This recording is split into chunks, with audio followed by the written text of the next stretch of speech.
Hello, eu sunt Maia și astăzi vă arăt rețeta mea preferată de înghețată cu doar 2 ingrediente. Este foarte ușor și rapid de preparat. Avem nevoie de 200 de grame de mango congelat pentru înghețata de mango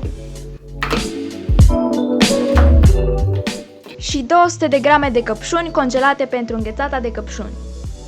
Le punem pe fiecare în boluri diferite. Punem 2 linguri de lapte praf la 200 de grame de fructe.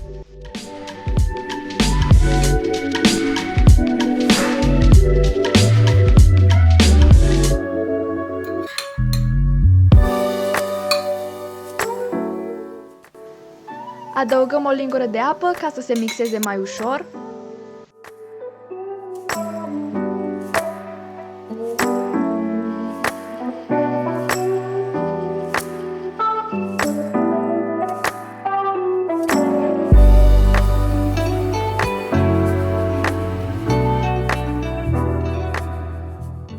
Pun ambele feluri de înghețat într-o caserolă și le las câteva ore la congelator.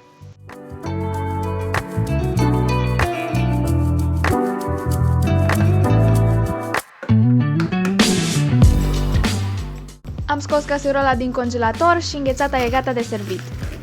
Hai să gustăm câte o bulină din fiecare fel.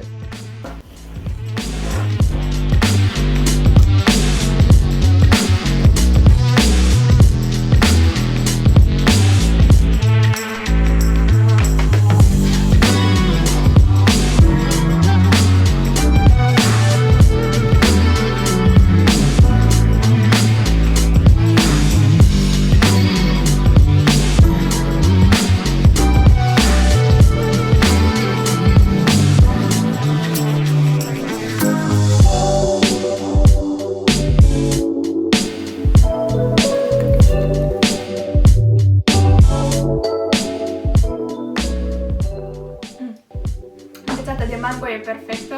Cea de căpșun poate mergea un pic mai dulce, dar împreună merg super. Încercați și voi, e super simplu de făcut. Vă trebuie doar 2 ingrediente. E super sănătoasă și să nu uitați să vă abonați și să dați click pe clopoțel ca să nu ratați niciun video.